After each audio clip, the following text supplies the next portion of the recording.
Magandang araw sa ating mga kapatid at mapagpalang simula ng ating umaga.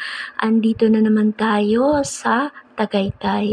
Itong lugar na to ay talaga namang maraming mga alaala sa aking mga boss ngayon, sapagkat itong lugar na to ay isang simbahan kung saan sila ikinasal. At nga pala, hindi lang ito simbahan, meron din itong hotel. At higit sa lahat, pwede ka din ditong kumain. Pwede silang maglagak ng malaking selebrasyon kagaya ng kasal, at dito mismo sa loob na to ay may mga restaurant na po pwedeng kainan diretsa.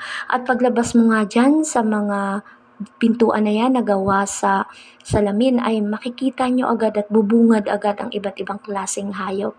O ayan na si Inday, at talagang kinuha natin ang video kahit medyo stressful dahil nga dalawang bata ang aming kasama dito. Dati-rati ay isang alaga lang, at lumabas na nga tayo sa panahon na to at kitang-kita nyo naman napakaraming duck o pato. At ito guys ay mahigit na 100 o more than 100 to 200 siguro. Kaya naman napakarami nila.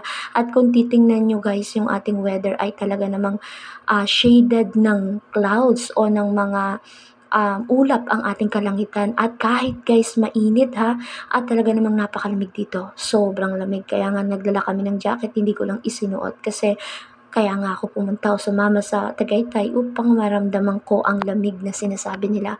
Kaya eto guys, sobrang ganda ng weather, sobrang sarap sa pakiramdam. At dahil nga may mga hayop at talaga namang pakiramdam mo ay ikaw ay nasa probinsya. At ang mga hayop dito guys ay talaga namang sanay na sa mga tao. Kaya naman kung papansinin nyo, sila ay lumalapit, lalong-lalo na kapag may dala kang pagkain. Dito rin ay nagbebenta sila ng pagkain ng mga pato at ng mga iba't iba pang hayop na makikita din natin maya-maya lang konti. At may kamahalan siya, kaya naman ang alaga ko na lang ang pinabili ko dahil hindi rin biro ang presyo niya, o diba?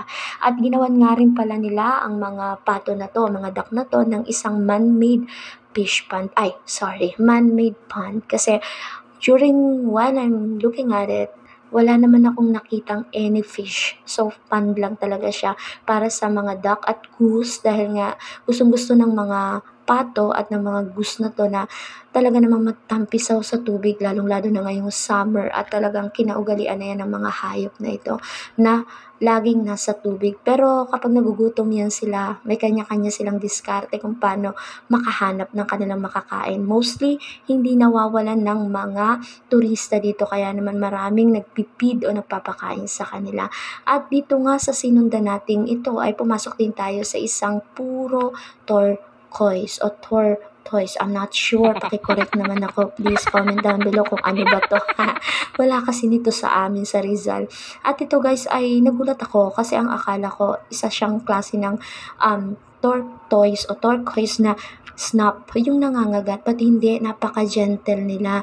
Habang pinapakain namin sila, kapag alam nilang malapit na yung kamay namin, hindi na nila kinakagat to, at inaantay nila, na ibaba namin yung dahon upang doon nila kainin sa floor. At ginawa na nga siyang toy horse ng aking alagang babae. O ayan, yung baby at aking alagang lalaki yung panganay. At napaka-sweet nila guys, at sobrang bait. Nakata-touch din namin yung head, at hindi talaga sila nangangagat, at sobrang gentle nila. Kahit na mukha silang mabagal guys, mabilis din sila maglakad ha, in person. At syempre, hindi mawawala ang ating paboritong ulam, paboritong alagaang manok. Ayun na nga guys, I'm not sure if this chicken is dito sa Pilipinas, parang hindi guys. Once you see them na malapitan, parang yung pato kanina, they are all imported I guess, kasi yung kulay nila talagang shiny green yung pato kanina. And this one, pag nakita nyo sa personal, is big. And meron din silang mga sheep o tupa, at yung iba sa kanila ay talaga namang tinanggalan na ng balahibo. At ang ingay nila, no mga kapatid, kaya lang tinanggal ko na nga yung sounds kasi nga very loud yung kanilang pagtawag or paggawa ng ingay. At ayan nga si Inday. Yan, magkatabi lang actually ang kulungan ng tupa at syempre ng mga manok. I love the chicken too kasi mapapansin nyo na napakaamo na nila sa tao at napakasarap nilang tingnan dahil para ka lang bumalik talaga naman sa buhay probinsya. Yun nga lang, may kulungan. At pagkatapos nga nun ay nag-stop over kami sa bahay ng amo kong babae na talaga namang kalapit na kalapit lang ang ating sikat na bulkan, no, na makikita sa Batangas. At iyan nga guys ang view. Sobrang ganda guys at sobrang lamig din. Ang lakas nga ng hangin at ang taas nito nasa 26th floor at awesome. At bumaba rin kami sa field para maglakad. Ayan, maraming salamat sa pagsama sa akin guys ha. Thank you!